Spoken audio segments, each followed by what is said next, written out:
Andrew Tate versus Chase DeMoor, a heavyweight championship showdown.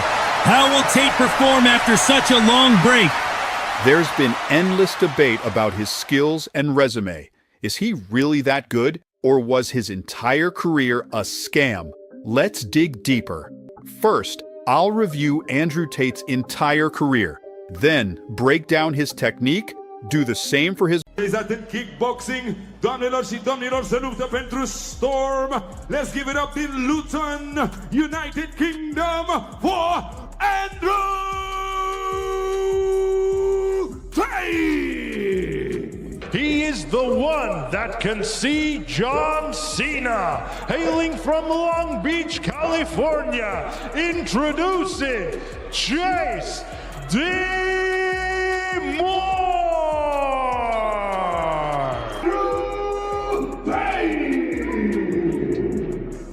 Picture this for a moment.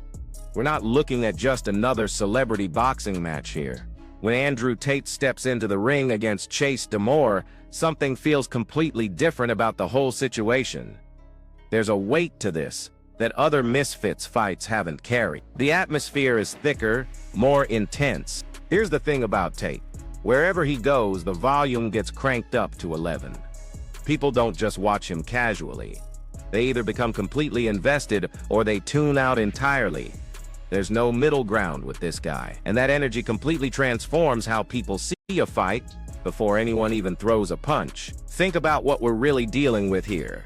Tate's been out of professional competition for 5 long years. He's switching from kickboxing to pure boxing. His opponent isn't some random guy either. Chase is the current Misfits heavyweight champion, younger, physically bigger, and absolutely hungry to prove this is his time to shine. The stakes couldn't be more loaded. This isn't just 2 guys settling a score. We're talking validation, exposure, legacy. Can experience still crush raw ambition when the spotlight is burning this bright? The terrifying reality is both fighters have legitimate ways to win this thing. So let's rewind to where this really started. The moment Misfits announced Tate was returning, the internet went into complete chaos.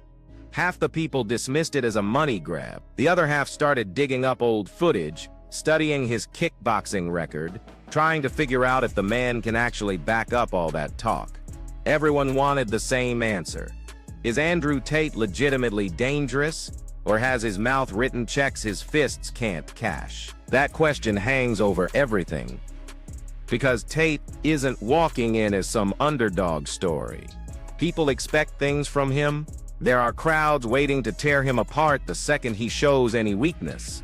That level of scrutiny breaks most fighters before they even step through the ropes. But here's the twist. Tate has built his entire brand around handling pressure. Everything he does screams that he expects chaos and thrives in it. Now flip the script to Chase's perspective. He's not just protecting a belt here. He's fighting for respect, for recognition, for his entire reputation. Beating Andrew Tate doesn't just keep his championship. It launches him into a completely different stratosphere. That's incredibly dangerous motivation because fighters who want something too desperately tend to force moments instead of letting them develop naturally. Boxing destroys impatience without mercy. The build-up has only made this tension worse. Tate keeps calling it his show, acting like Chase barely matters, treating the belt like it's already his. That kind of psychological warfare either breaks an opponent's confidence or lights an absolute fire under them. From what we've seen, Chase is fired up. He's hitting back on social media, promising to shock everyone, embracing the hungry champion role. But there's a razor-thin line between confidence and emotional investment. The more personal this gets, the harder it becomes to stay cool when things go sideways. Those opening moments are going to be absolutely crucial. Don't expect Tate to come out throwing bombs. That's not his style at all. He's a student of the game, a counterpuncher who wants to download information before fully committing. The first round will probably feel slow, tense, uncomfortable for both guys. Tate will likely claim the center, keep his guard tight, move with purpose. His jabs won't be about damage early on. They'll be about measuring distance, testing reactions. He'll throw feints to see how Chase responds. Does he take the bait? Does he freeze up? Does he overreact? Chase, on the other hand, will probably bring forward pressure right away. Not wild swinging, but intentional aggression. He wants Tate to feel that size advantage immediately. He wants to back him up, show everyone watching that this is his territory now. Here's where the mental game gets interesting. If Chase feels like he's controlling the space early, his confidence builds. If Tate stays comfortable, slipping shots and remaining calm, Chase starts questioning his approach. These tiny psychological shifts happen way before any real damage accumulates. But they determine how everything unfolds. I expect Chase to throw some serious power shots early that don't quite connect. Heavy hooks, big right hands that look devastating but miss by inches. Every missed power punch costs energy. Every whiff creates frustration. Meanwhile, Tate will probably stay economical. Short movements, minimal waste. He's not trying to impress anyone early. He's surviving, studying, slowly taking control. As we move into round 2, that contrast becomes more obvious. Chase might start pressing harder, trying to force exchanges. This is human nature. When fighters don't get immediate results, they escalate. They swing harder, commit more fully, and commitment creates openings. This is where Tate's experience becomes a real weapon. He doesn't need to win exchanges outright. He just needs to disrupt Chase's rhythm. A clean jab here, a short counter there. Something that lands just enough to remind Chase that he's being watched, timed, and punished for mistakes. Those moments carry more weight than people understand. Once a fighter starts second-guessing, even slightly, their aggression loses effectiveness. They hesitate, they slow down, they lose that initial fight. Conditioning becomes a major factor, too. Chase carries serious muscle mass. That build provides explosive power but burns fuel fast under sustained pressure. If he's throwing power shots without landing cleanly, his gas tank becomes questionable. Tate, meanwhile, has years of experience managing pace, conserving energy, controlling output. If this fight reaches the middle rounds, watch the body language closely. Chase might still be moving forward, but with less bounce, less snap on his shots, Tate might start stepping forward more confidently, not hunting for a knockout, but sensing control. This is often where fights shift quietly.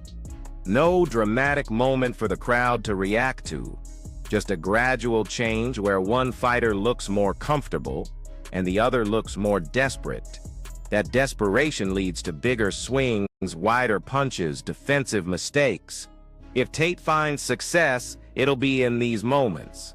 Short, sharp counters when Chase overcommits. Shots thrown in the gaps between Chase's attacks, not flashy combinations, just efficient ones. And if Chase gets clipped cleanly, even once, everything changes. It doesn't even need to drop him. A clean shot that snaps his head back, makes his legs stiffen for half a second, is enough to plant doubt. And doubt is poison in boxing. It makes fighters hesitate. It makes them abandon game plans. It makes them fight with emotion instead of intelligence. From there, several scenarios open up. If Chase stays composed, adjusts his pressure, avoids overcommitting, he could grind this into a messy physical battle. He could make Tate uncomfortable, force clinches, turn it into a durability test. That's his path to victory. But if Chase keeps pressing recklessly, keeps throwing power without setup, lets frustration drive his decisions, the door opens for a late stoppage. Not because Tate is headhunting, but because exhaustion creates opportunities. Hands drop, footwork slows, reactions fade. That's when clean shots start finding their target more frequently. If there is a knockout in this fight, I don't expect it to be wild. No crazy brawl. Something controlled instead. A perfectly timed counter, a short combination catching Chase stepping in. Something that looks almost simple but only works because one fighter stayed calm while the other lost patience. Of course, nothing is guaranteed here. Heavyweights don't need many mistakes to flip everything instantly. One clean shot early could rewrite the entire script. That's the risk Tate is taking with his comeback. No safety net, no tune-up fight, no room for error, and that's exactly what makes this compelling. This isn't just about technique, It's about mentality, about who handles pressure better, who adapts faster, who stays composed when plans fall apart. Outside the ring, the spectacle will be massive. Social media will explode in real time. Clips will go viral instantly.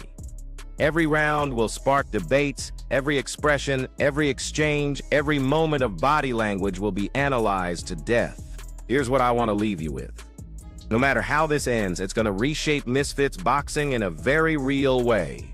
This fight is essentially a stress test. Misfits is putting its biggest storylines on the line simultaneously and seeing what survives. If Tate returns looking sharp, composed, dangerous, the floodgates open. Every major name suddenly wants that spotlight. Call-outs get louder, stakes get higher.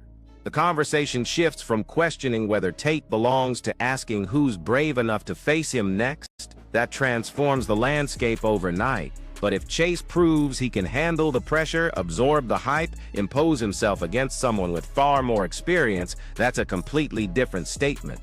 That's the kind of victory that transforms a belt into legitimacy. It tells everyone watching that this division isn't built on names alone, but on fighters who can rise when moments demand it. That's what makes this fascinating. It's not just about punches, it's about momentum, perception, what happens next. After that final bell, one man leaves with more than just a win or loss. He leaves with leverage. Leverage in negotiations, in call-outs, in how the entire combat sports world discusses him moving forward. So when you're watching, don't just look for the knockout. Watch the reactions, the body language, who looks comfortable and who looks overwhelmed. Watch who adapts and who forces things. Those details reveal more than any scorecard ever could. This is one of those fights where the aftermath might matter just as much as the action itself. The interviews, the call-outs, the social media clips, the debates that stretch on for weeks. That's why this fight matters. Not because it's perfect or pure, but because it's raw, unpredictable, and loaded with consequences.